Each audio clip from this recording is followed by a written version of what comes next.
Hey everyone, it's Star again, back with another video. But before I start, I just wanted to thank you all for such a warm welcome. I was really nervous when the Avengers video first went up, but the reception was overwhelmingly positive.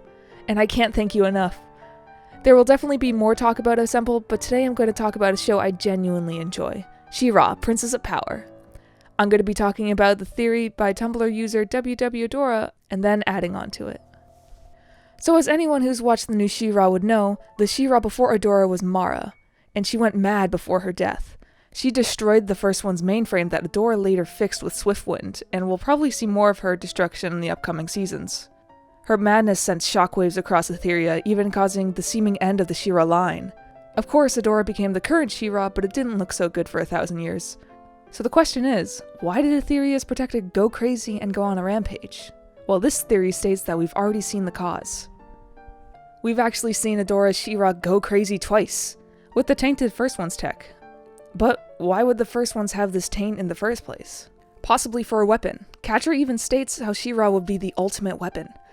Perhaps Mara had a close friend who saw the opportunity to turn her into a weapon just like Catra did with Adora. And that's why Lighthope said Mara's connection were her downfall. Why is the only person Lighthope tests Adora with is Catra? Granted, we don't see Adora train for much, but it's implied she's been training against Hologram Catra for a while. Why didn't we see Adora train to fight Hologram Bow or Glimmer? Because they aren't seen as a bad connection. Lighthope says Adora has to bring people together, but let go of Catra. That just doesn't add up. There has to be something more with Mara than we've been told. The difference between Mara and Adora is their training. Mara has trained as She-Ra for years.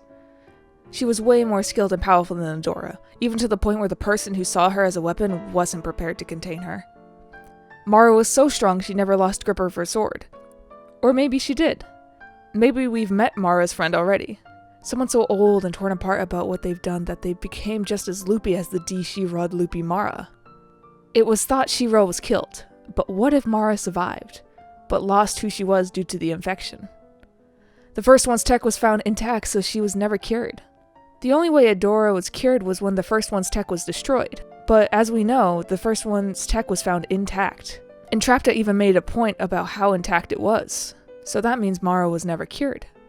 She lived out a life for 1,000 years and then passed away just in time for the new She-Ra to be born, continuing the cycle, which was thought to be broken. Her friend had already become old and confused, and that they don't even notice Mara has passed. She just hasn't come home yet, but they still plan the picnics that they love. Then suddenly, someone who looks just like Mara shows up.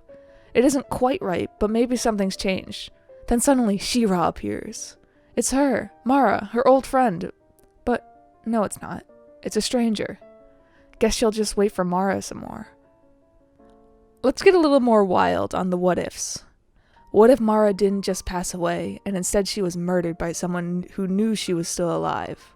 Or at least learned that she was still alive. This person would know that the She-Ra title was about to be passed down to a baby, so all they need to do to have that power is to find that baby and raise them as their own. This baby would be pampered and treated better so she'd remain loyal to her new home instead of wanting to run away. Only a person who knew so much about Etheria and had a grudge with the people would do something like this. Someone like Shadow Weaver. So that was a theory combining some elements from WW Adora's corruption theory. I admit Raz being Mara's friend might be a stretch, but at the very least, she could just be a person who found loopy Mara and cared for her. Hope you all enjoyed this theory. I'm super excited to see where the show goes next season. Have a great day!